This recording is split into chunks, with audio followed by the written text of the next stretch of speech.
Good afternoon students. आज हम जो है डेफिनेट इंटीग्रल का अभी तक दो पार्ट अपलोड कर चुका हूँ। ये तीसरा पार्ट है डेफिनेट इंटीग्रेशन का। इसमें हमने पिछले लेक्चर में लेबनीज रूल डिस्कस किया था और ये Lebanese rule,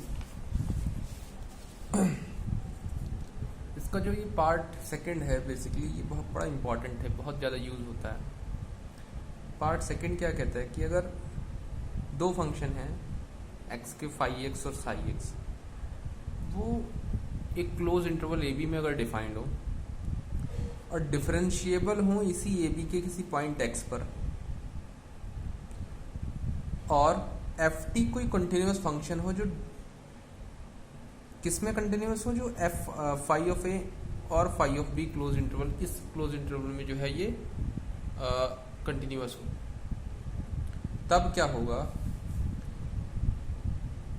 derivative of integral जो होगा वो होगा definite integral phi x to psi x f t D T is equal to, देखिए ऊपर अपर लिमिट है साई एक्स, सॉरी, तो F of psi x t की जगह पर साई एक्स रख देंगे, f of psi x into d over D x psi x, ऊपर वाले जो लिमिट है इसी का एक बार डिफरेंशिएट कर देंगे, और जो है minus f of phi x, अब पहले अपर लिमिट आती है फिर लोअर लिमिट आती है, तो टी की जगह इस बार फाई एक्स रख देंगे into d over D x और फाई एक्स।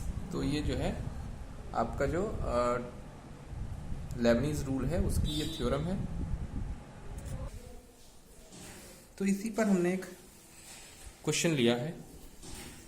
क्वेश्चन है D over D X integral of definite integral X square to x cube 1 log T D T is equals to, चार option दिए हैं। पहला कहता है कि X square minus X, B X square minus X into log X, C X square minus X upon log X, और D X minus one का whole square upon log X. तो इसमें हम लेबनीज रूल यूज करेंगे।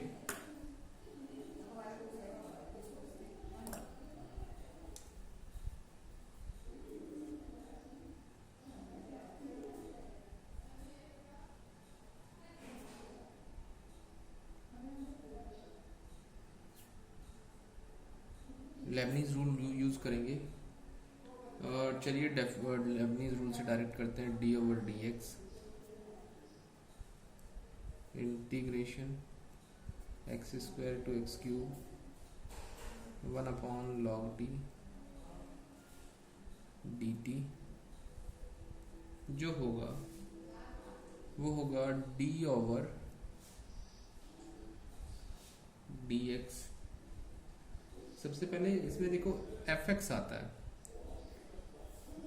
इसमें चलो F x आता है, एफ एक्स एक बार थ्योरम पूरी लिख देता हूँ। एफ एक्स आता है तो एफ में अपर लिमिट रख देंगे एफ एक्स में, तो यहाँ लिख देता हूँ 1 एफ एक्स में अपर लिमिट रखेंगे, एक्स की एक्स अपर लिमिट रखेंगे। मतलब जो थ्योरम कहती है वो एक बार फिर से दिखा देता हूँ आप लोगों को। वो ये कहती है एफ ऑफ, ये जो एफ टी है टी की जगह पर अपर लिमिट रखनी है, सेम, और कुछ नहीं करना बस। तो ये है एफ एक्स एफ टी, तो इसमें आपको टी के प्लेस पर अपर लिमिट रखनी है एक्स क्यूब, और इनटू इसी में आता है डी ओवर डी एक्स और साई एक्स, मतलब ऊपर वाली जो आपकी जो लिमिट है उसका एक बार डिफरेंशिएशन, तो D over D X X cube, बीच में माइनस आता है। Similarly F of phi X, इस बार जो एफ टी है इसमें टी के प्लेस पर फाई एक्स रखना है, तो एफ टी ये है 1 लॉग टी, तो 1 लॉग टी, और टी की जगह आपको लोअर लिमिट रखनी है into D over D x, और यहाँ क्या लिखा है फाई एक्स, तो फाई एक्स का मतलब लोअर लिमिट का डिफरेंशिएशन है सीधा सीधा, तो लोअर लिमिट एक्स स्क्वायर, ये आ जाएगा आपका 1 एक्स क्यूब का डिफरेंशिएशन करोगे 3x स्क्वायर आएगा, 3x² upon log x cube minus x² का डिफ्रेंशिएशन करोगे 2x आएगा अपॉन log x²। अच्छा यहाँ से देखिए इसे, ये हो जाएगा आपका 3 बाहर चला जाएगा, यहाँ 2 बाहर चला जाएगा, तो 3 बाहर जाएगा तो 3x² upon 3 log x minus 2x upon 2 log x।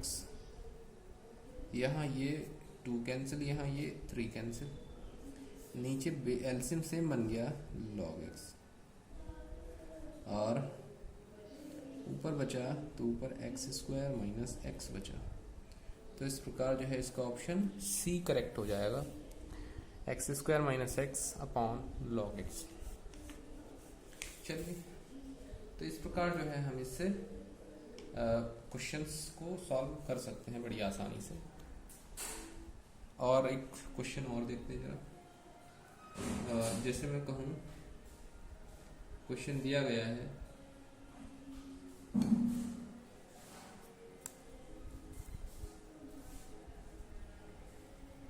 Question number 2, थोड़ा ऊपर कर लेता हूँ ताकि ये जो है सेकंड क्वेश्चन कहता है इफ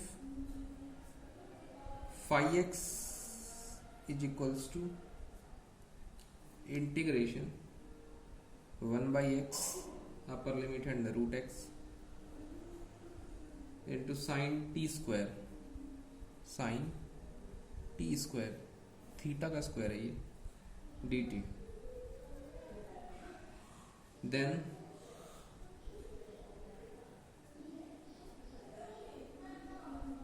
φ'1 इक्वल्स टू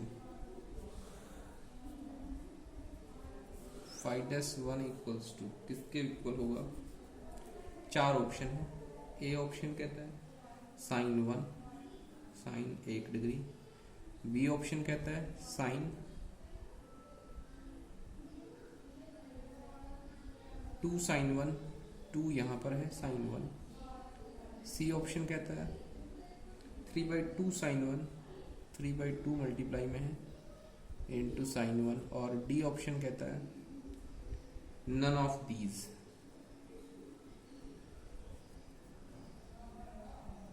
चार ऑप्शन है इसके, इस क्वेश्चन के। तो सबसे पहले चलिए लेबनीज थ्योरम का यूज करते हैं। तो by using Lebanese theorem solution by using Leibniz theorem,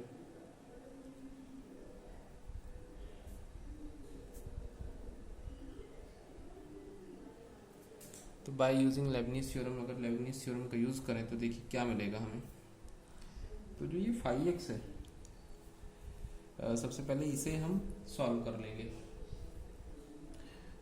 5x हमें पता है, हमें यही पता है 5x डायरेक्ट इससे निकल जाएगा। अगर हम डिफरेंशिएटिंग बहुत साइड करें तो देखिए इसका भी डिफरेंशिएट करेंगे, इसका भी डिफरेंशिएट हो जाए तो हमें डायरेक्ट निकल जाएगा हमारे पास 5x। और यहाँ आपको पता है d/dx होगा इंटीग्रेशन 1/x, और ऊपर आ जाएगा under root x into sine t square dt, ये होगा। अब देखिए इसमें क्या है सॉल्यूशन में, ये 5x जो इक्वल होगा ये होगा ft में अपर लिमिट रखनी है, मतलब साइन टी स्क्वायर है तो इसकी जगह अंडर रूट एक्स का स्क्वायर हो जाएगा। अंडर रूट एक्स का स्क्वायर कितना हो जाएगा? x into d/dx upper limit root X, बीच में माइनस, फिर से साइन इस t की जगह लोअर लिमिट रखनी है तो 1/x² आ जाएगा,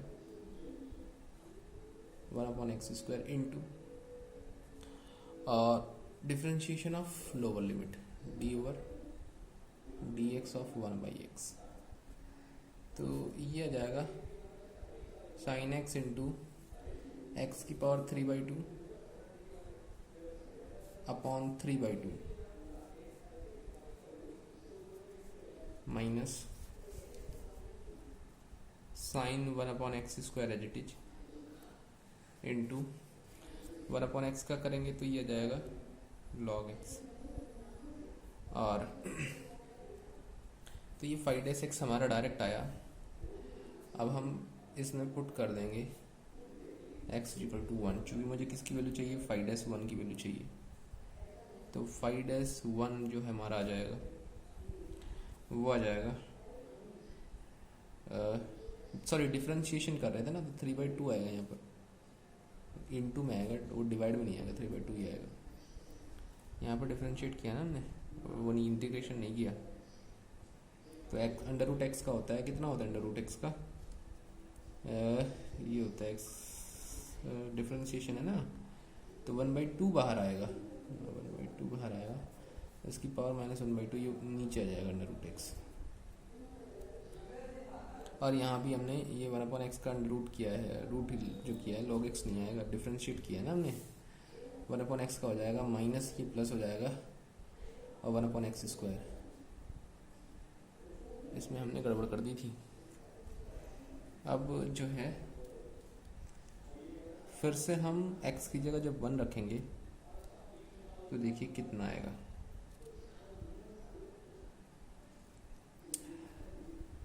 यह आ जाएगा आपका sin 1/2, 1 रखेंगे 1 रखेंगे 1 रखेंगे, प्लस यह आ जाएगा sin 1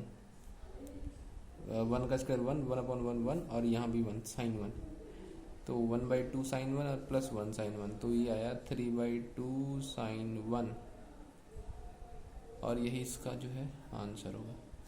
तो ये देखने में बड़ा अटपटा सा क्वेश्चन लग रहा था कि भैया 5x हमें दिया है इतना और 5-1 की वैल्यू बताइए, तो ये 3 लाइन का सवाल है। तो इस प्रकार लेबनीज रूल से हम इसे बड़ी आसानी से कर पाए, और तो इस प्रकार जो इसका आंसर होगा वो C होगा। चलिए कुछ और क्वेश्चंस वगैरह देखते हैं इसी के ही।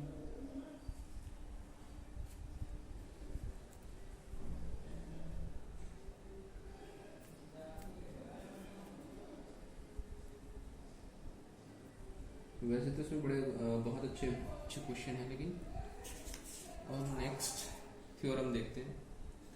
तो ये मैंने थ्योरम की थी 12, अब थ्योरम 13 देखिए, प्रॉपर्टी यानी कि जो है 13।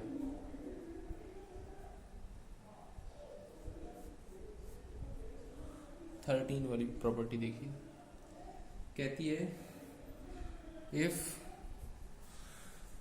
f(x) greater than equal to 0 या non zero on the interval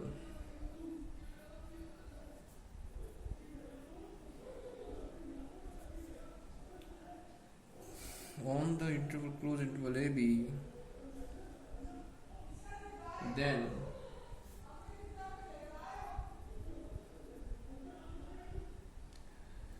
अगर कोई फंक्शन नॉन नेगेटिव है, मतलब 0 से बड़ा है, और ए बी जो है क्लोज इंटरवल में डिफाइंड है, तब अगर हम उसमें उसका इंटीग्रल फाइंड करते हैं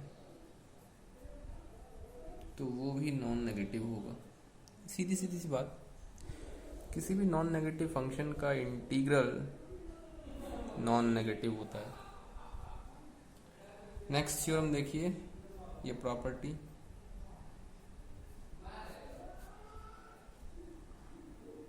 नंबर 14। प्रॉपर्टी नंबर 14 कहती है if f(x) less than equal to gx,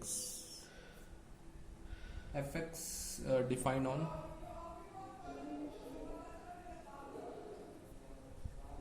close interval ab, दोनों जो परिभाषित है वो क्लोज इंटरवल ab में परिभाषित है। f(x) छोटा है, gx बड़ा है। ये बराबर है, तब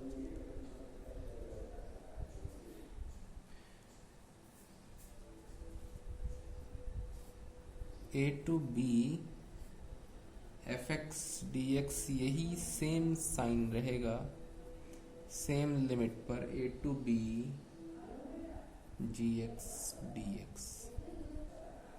तो ये बड़ा इम्पोर्टेंट, दो इम्पोर्टेंट रिजल्ट हैं। प्रॉपर्टी नंबर जो आपका 3 है, सॉरी 13 है, प्रॉपर्टी नंबर 14 है। प्रॉपर्टी नंबर 13 कहती है कि अगर कोई फंक्शन नॉन नेगेटिव है तो उसका इंटीग्रल नॉन नेगेटिव होगा।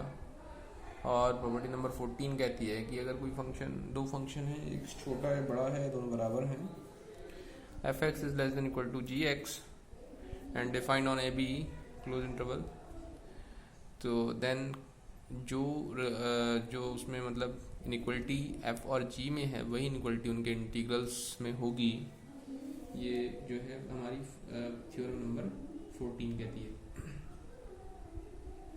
तो इस पर चलिए एक क्वेश्चन देख लेते हैं, बड़ा अच्छा क्वेश्चन है, चलिए देखते हैं।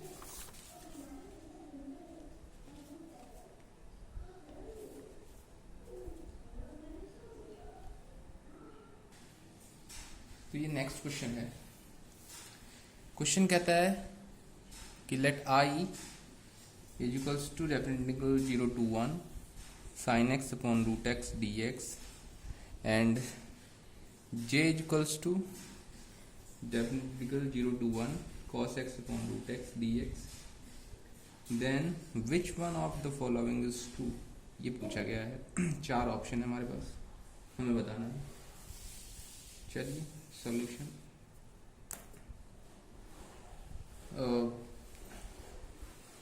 बात 0 to 1 की हो रही है। तो 0 to 1 में अगर मैं बात करूं,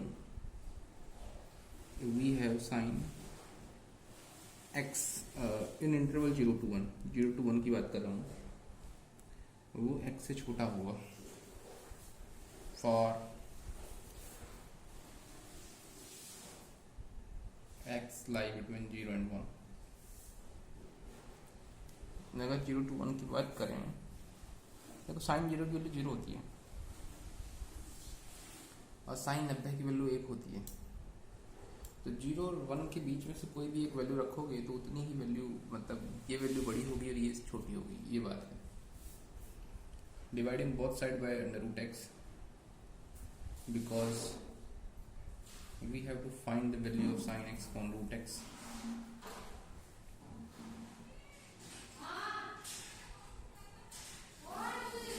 तो ये आ जाएगा sine x upon root x is equals to under root x, तो ये वैल्यू आ जाएगी। चलिए for x lie between 0 and 1, अब क्या करिए, इसकी लिमिट ले लीजिए, इसी की मतलब definite integral 0 to 1 now sine x upon under root x D x less than है ये, और 0 to 1। जब दो फंक्शन, पिछले वाली जो प्रॉपर्टी थी, जैसे f less than g x हमने लिखा था, तो यहाँ भी क्या होगा, f लेस देन, उनका इंटीग्रल भी उसी उसमें होगा, इनइक्वलिटी में होगा, under root x D x, इसकी हम वैल्यू कर रहे होंगे। तो ये आ जाएगा आपका, ये चीज़ अब बराबर है। अब ये इक्वलिटी तो यहाँ चल रही है, इसके आगे मैं लिख रहा हूँ, ये चीज़ बराबर है, ये इसके बराबर किसके, x की पावर 3/2 x की पावर 3/2 अपॉन 2/3। तो 1/2 करोगे तो कितना जाएगा, 1/2 प्लस 1/3/2 लिमिट रखोगे तो ये 2/3 आ रहा होगा, या 0 to 1 sin x upon under root x D x less than 2/3। ये रिलेशन को हम लिख सकते हैं, ये i था हमारा, i लेस देन 2/3। एक रिलेशन तो हमारा ये आ गया यहाँ से, देखिए नेक्स्ट रिलेशन देखते हैं यहाँ। तो हमें पता है कि cos x में अगर हम 0 for x lie between 0 and 1, चूँकि cos 0 की वैल्यू 1 होती है, 0 और 1 के बीच की अगर हम कोई वैल्यू रखते हैं या 0 तो वो 1 से छोटी ही होगी, क्योंकि cos 0 की वैल्यू 1 होती है। अगर यहाँ बराबर भी होता तो 1 कर देता। तो इसलिए मुझे पता है कि cos x upon root x dividing both side by root x, cos x upon root x 1 upon root x, again integrating both side, limit 0 to 1, cos x upon root x 0 to 1, 1 upon root x dx, ये चीज़ आ जाएगी। x की power मतलब under root x power 1/2, यहाँ 2 आ जाएगा, 0 2 रखेंगे तो आ जाएगा 2। मतलब क्या है, ये j था हमारा, ये जो था हमारा j, तो j लेस देन 2, दोनों लेस देन है। अब दोनों देखिए जिसमें किस में लेस देन है, ऑप्शन नंबर बी है ऐसा, जिसमें i लेस देन 2/3 सही है, i लेस देन 2/3 और j लेस देन 2। तो इस प्रकार जो है हमारा इस क्वेश्चन का जो आंसर है वो बी हो जाता है। चलिए कुछ नई प्रॉपर्टी देखते हैं। तो ये क्वेश्चन बेस्ड था प्रॉपर्टी नंबर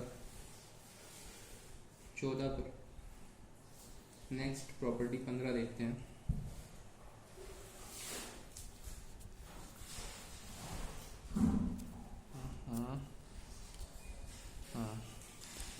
तो प्रॉपर्टी 15 देखते हैं।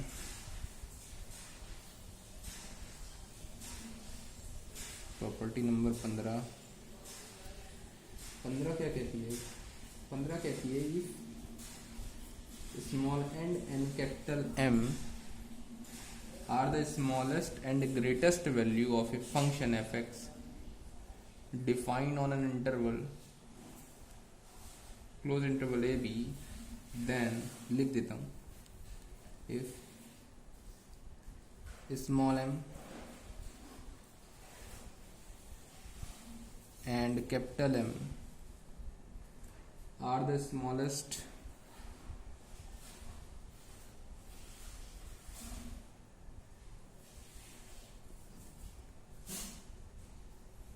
and greatest value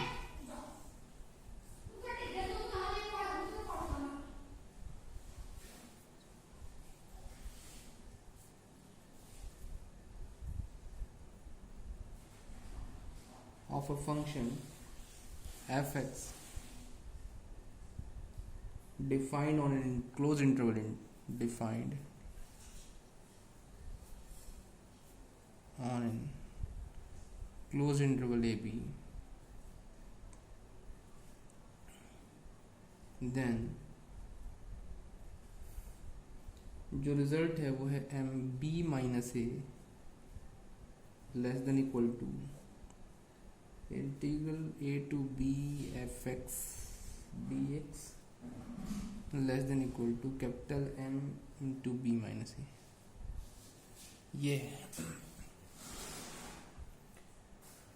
ये प्रॉपर्टी नंबर 15। तो इसका प्रूफ भी देख लेते हैं साथ साथ। चलिए, तो प्रूफ में जो है देखिए, अगर स्मॉल एम और जो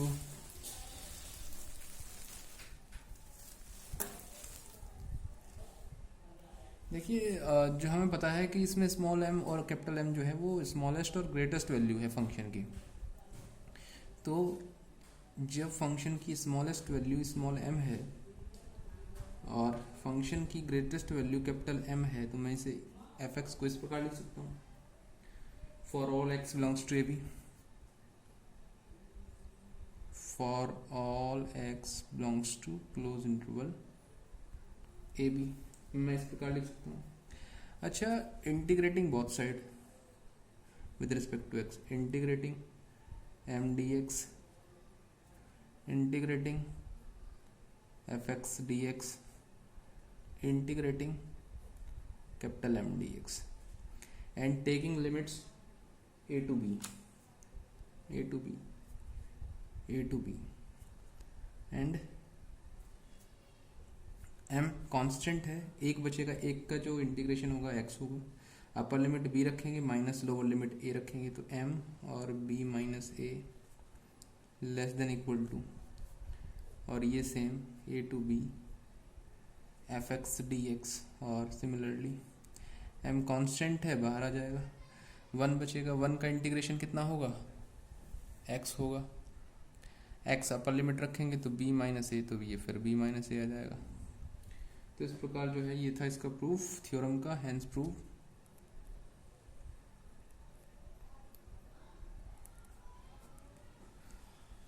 चलिए नेक्स्ट इसमें हम एक क्वेश्चन देखते हैं, इसी थ्योरम पर बेस्ड एक क्वेश्चन लेते हैं। जैसे मैं क्वेश्चन नंबर 1 ले लेता हूँ। The value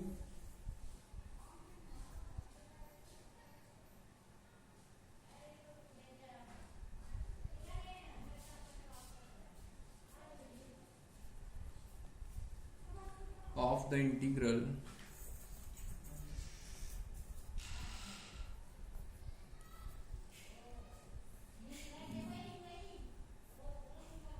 zero to 1 e to the power x square dx lies in the interval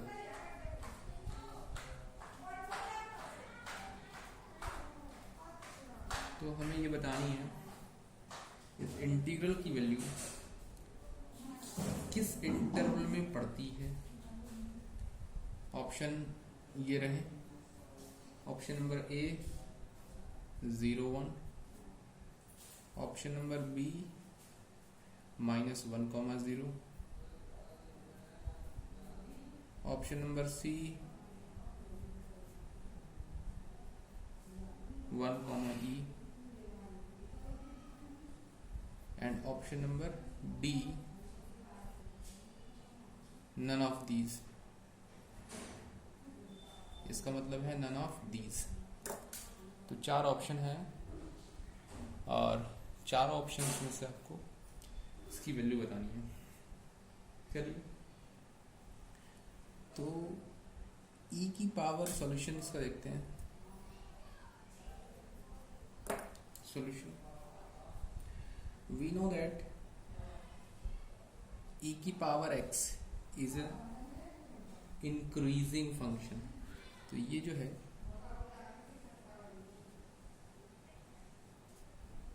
e की power x square is an increasing function।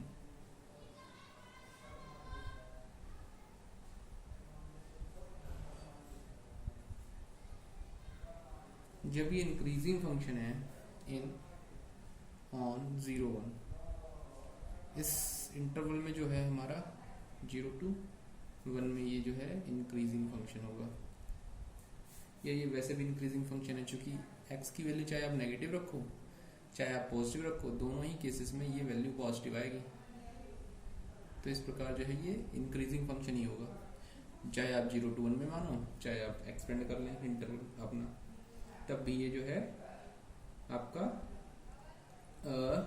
वही होगा। तो 0 to 1 में जो 0 पर वैल्यू निकालें, अगर उसे हम लोअर बाउंड करें, क्योंकि इंक्रीजिंग फंक्शन है, इंक्रीजिंग फंक्शन होगा तो 0 पर जो वैल्यू होगी वो हमारा स्मॉलेस्ट वैल्यू होगी और 1 पर जो वैल्यू होगी वो हमारी ग्रेटेस्ट वैल्यू होगी। तो मैं स्मॉल m की वैल्यू निकाल लेता हूँ एट 0। तो 0 पर स्मॉल m की वैल्यू तो e की पावर 0 करेंगे, यहाँ पर e की पावर 0, e की पावर x की जगह 0 रखनी, 0 का स्क्वायर 0, तो उसकी वैल्यू 1। और मैं इसको कैपिटल एम ग्रेटेस्ट वैल्यू निकाल लेता हूँ 1 पर, चूंकि इंक्रीजिंग फंक्शन है 1 पर वैल्यू जब बड़ी होगी 0 पर छोटी होगी। इस इंटरवल में सबसे छोटी इस इंटरवल में 0 पे होगी, सबसे बड़ी इस इंटरवल में 1 पे होगी। तो 1 रखेंगे, e की पावर 1, 1 का स्क्वायर 1, तो m की वैल्यू 1 आ गई। सॉरी ई आ गई, ई की वैल्यू 1 रखेंगे ना, तो ई की वैल्यू 1 का मतलब ई आ गई। तो हमें पूछा है कि इसका जो है इस ये जो फंक्शन है इसी कौन से इंटरवल में लाई करता है, ये पूछा है, इसकी वैल्यू कौन से इंटरवल में लाई करती है। चलिए वो भी देखते हैं। तो ये डायरेक्ट रिजल्ट लगाइए, 0 to 1 f(x) की वैल्यू है e की पावर x स्क्वायर dx, तो लेस देन और इक्वल टू m की वैल्यू आई है e, तो m e और b माइनस a करेंगे 1 माइनस 0 तो e ही रहेगा, और इधर करेंगे स्मॉल m की वैल्यू कितनी है 1, और इंटू b माइनस a करेंगे तो b माइनस a करेंगे तो 1 ही आएगा। तो ये हमें पता चल गया कि इसमें 1 और e में लाई करती है वैल्यू, तो ये वैल्यू लाई करती है 1 और e में। तो इस प्रकार जो है इसका ऑप्शन नंबर 1 और e जो है c सही होगा, ऑप्शन नंबर c आंसर। तो ये बड़ी इंपॉर्टेंट थ्योरम्स हैं जो ये हम कर रहे हैं। चलिए नेक्स्ट क्वेश्चन देखते हैं। नेक्स्ट प्रॉपर्टी नंबर 16 देखिए, इसमें कहा गया कि if f of x is a periodic function with period t, then definite integral to b f a to a plus t fx dx is independent of a। मतलब क्या है, अगर fx periodic function हो तो ये जो expression है, ये जो इंटीग्रल है, ये a से स्वतंत्र होगा। ये इसकी सीधी सी जो है बात है। तो अब देखिए इसका प्रूफ देखिए जरा कि कैसे अगर fx पीरियोडिक फंक्शन हो तो ये a से कैसे इंडिपेंडेंट होगा। तो लेट इसे मैं दरअसल फाई ये मान लेता हूँ कि सपोज फाई ये मैं कंसिडर कर लेता हूँ। यह जो है, चलिए तो जो फंक्शन मेरा आया वो आया a to a plus t और fx dx। अब using Leibniz rule,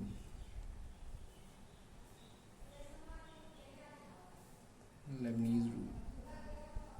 Lebanese rule का यूज करेंगे हम।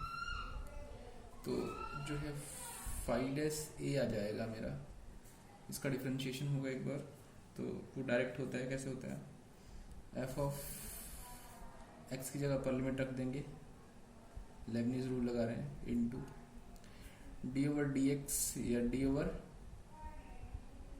डी ए के रेस्पेक्ट में कर रहे हैं, डी ओवर डी ए के रेस्पेक्ट में करेंगे, लो D over D A of A plus T, बीच में माइनस आता है, एफ ऑफ एक्स की जगह पर लोअर लिमिट रख देंगे और D over D X lower limit A के रेस्पेक्ट में। तो जो आएगा F of A plus T into ये 1 आ जाएगा माइनस एफ ए या ये जो हमारा है वो फाइडेस ए है, इतना है। बट एफ एक्स हमारा पीरियोडिक फंक्शन है, तो जब पीरियोडिक फंक्शन है तो ये तो F of A plus T equal होगा, तो it means phi dash A is equals to 0। Reason क्या है, since F x is a periodic function. अब जो पीरियोडिक फंक्शन है विद पीरियड कैपिटल टी, जब इसका पीरियड कैपिटल टी है तो इसलिए क्या होगा, F of A plus T जो होगा वो एफ ए हो। अब दोनों चीज बराबर हैं तो ये कैंसिल आउट, तो 0। इसका मतलब जो ये ए का फंक्शन था ये ए पर डिपेंड नहीं करता, it means phi A is independent of A, phi A is independent of A. तो अगर पीरियोडिक फंक्शन हो A to T plus A हो एफ एक्स डी एक्स, तो वो ए पर डिपेंड नहीं करेगा, ये प्रॉपर्टी थी। नेक्स्ट प्रॉपर्टी है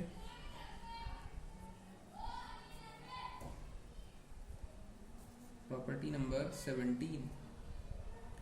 प्रॉपर्टी नंबर 17 कहती है कि if fx is defined on AB, fx is defined on closed interval AB, then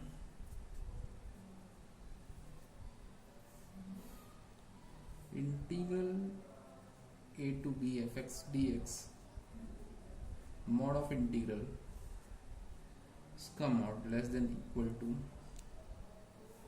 a to b mod of fx dx। यहाँ mod fx पर है केवल, तो मैं थोड़ा सा इसे और हाईलाइट कर देता हूँ। यहाँ mod fx पर है और यहाँ mod पूरे पर है, ये mod है। तो आप देखिए कि अगर पूरे इंटीग्रल का मॉड करें तो वो छोटा होता है, अगर हम फंक्शन के कंपैरिजन में फंक्शन का मॉड हो, तो ये बड़ी अच्छी प्रॉपर्टी है जो बहुत बार काम देती है। चलिए नेक्स्ट प्रॉपर्टी देखते हैं। प्रॉपर्टी नंबर 18 क्या कहती है?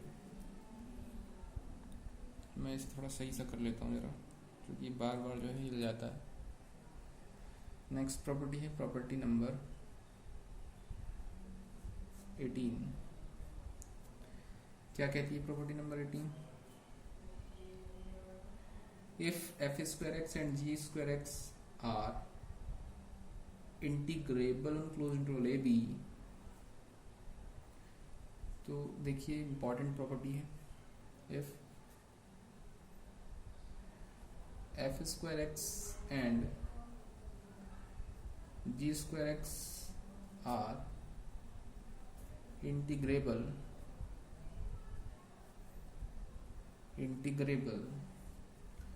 on closed interval AB, then ये अच्छा रिजल्ट है, अच्छी प्रॉपर्टी है। Mod of integral A to B F x D X F X G x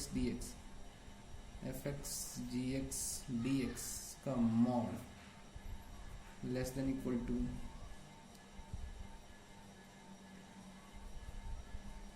ये मॉड नहीं है, ब्रैकेट है, A to B F square X D X into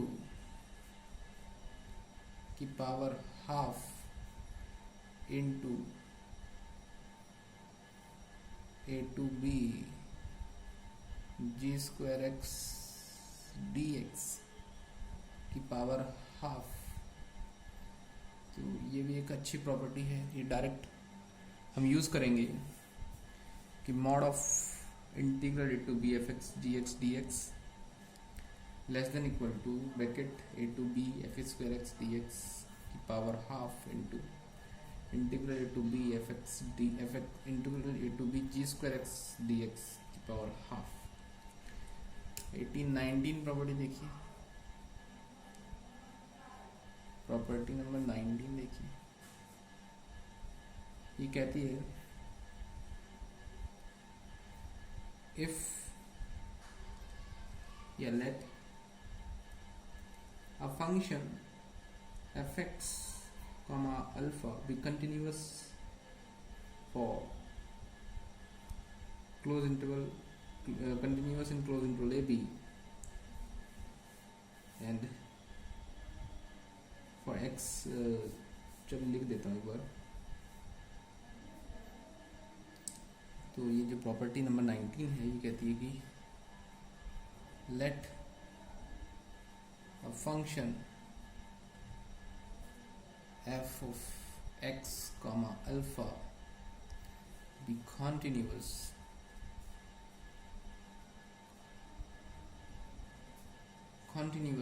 for ये ए के लिए एक्स के लिए कंडीशन है एंड ये अल्फा के लिए कंडीशन है।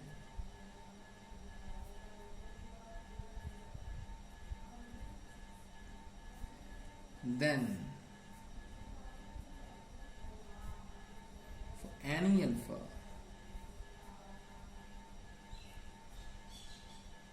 any alpha belongs to CD, कोई भी अल्फा जो CD से बिलोंग करेगा क्लोज इंटरवल CD, इफ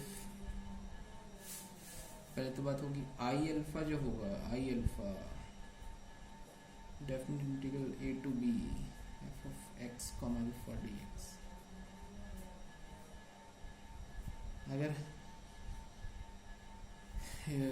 क्या है एक बार और पढ़ ले, अगर एफ एक्स कॉमा अल्फा कोई कंटिन्यूस फंक्शन है जो एक्स के लिए ए बी में और अल्फा के लिए जो वैल्यू जो है इसमें डिफाइंड है, और अगर ये बात है कि I alpha is equals to integral to B F x alpha D X, तब तो D over D alpha of I alpha वो होता है A to B del over del alpha, यहाँ डी ओवर डी अल्फा है, यहाँ del over del alpha है, F of X comma A D X. मतलब क्या है समझिए, प्रॉपर्टी नंबर 19 कहती है कि एफ एक्स और अल्फा का कोई फंक्शन है कंटिन्यूअस जो एक्स के लिए ए बी और अल्फा के लिए सी डी पर डिफाइंड है, और अगर आई अल्फा जो हमारा हो वो definite integral alpha a to B F x alpha, मतलब सेम यही फंक्शन, अगर ये हो और इसका हम अगर डी और डी अल्फा डिफरेंशिएट करें तो वो मिलेगा पार्शली इधर डी मतलब A to B partially differentiation of function F X F comma A with respect to alpha and then integral. और इसकी लास्ट प्रॉपर्टी है डेफिनेट इंटीग्रल की property number 20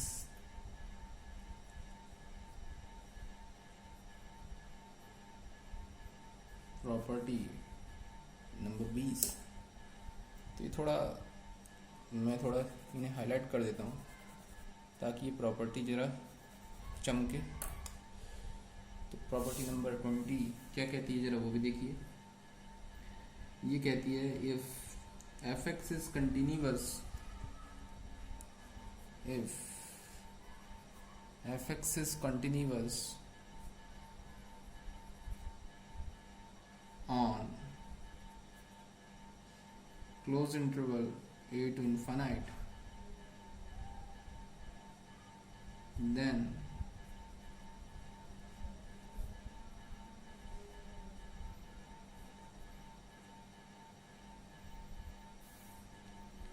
itne is called improper integral and is defined as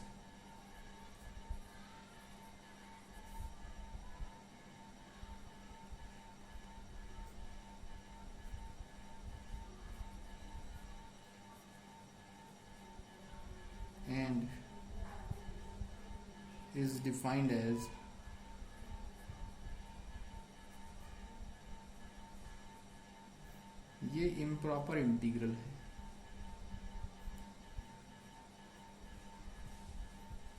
limit b tends to infinite a to b f x D x. ये बड़ी important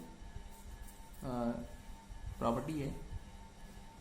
ये कहती है कि कोई फंक्शन जिसकी जो है अपर लिमिट इन्फाइनाइट हो और वो किसी ए टू इन्फाइनाइट मतलब जैसे क्लोज इंटरवल में कंटिन्यूअस हो, तो उस फंक्शन के इंटीग्रल को अगर लिमिट ए टू इन्फाइनाइट है तो उसे हम इम्प्रॉपर इंटीग्रल कहते हैं। और वो इस प्रकार डिफाइंड होता है कि definite integral A to infinite f x D x is equal to limit, upper limit को इन्फानाइट रख दिया, उसकी जगह बी रख दिया बस। अगर ये एग्जिस्ट कर जाए तो वो इंटीग्रल डिफाइंड कर जाता है, मतलब इंटीग्रल जो है वो एग्जिस्ट कर जाता है, उसकी वैल्यू एग्जिस्ट होगी, इसकी वैल्यू कुछ ना कुछ होगी।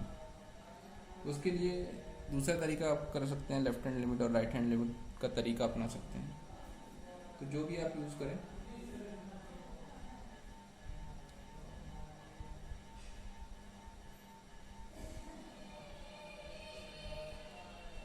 अब एक प्रॉपर्टी और है, प्रॉपर्टी तो अभी इसमें 2 1 4 और भी हैं। चलिए एक और प्रॉपर्टी है, लास्ट है इसकी 20, मैं यहाँ लिख देता हूँ, कहीं जगह तो वैसे बची नहीं इसमें।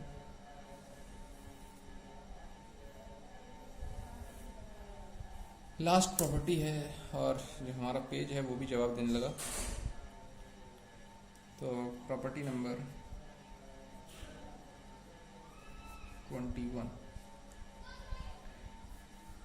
प्रॉपर्टी नंबर 21 कहती है if fx is a continuous function closed interval a b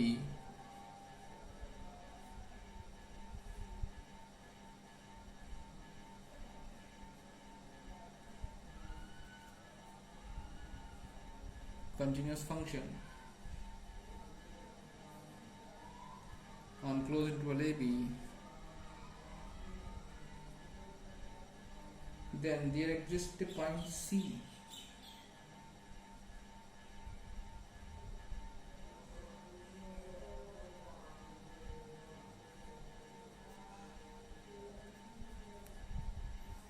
point C, यहाँ लिख देता हूँ, बिलोंग्स टू ए बी, यहाँ क्लोज इंटरवल है, यहाँ ओपन है, सच दैट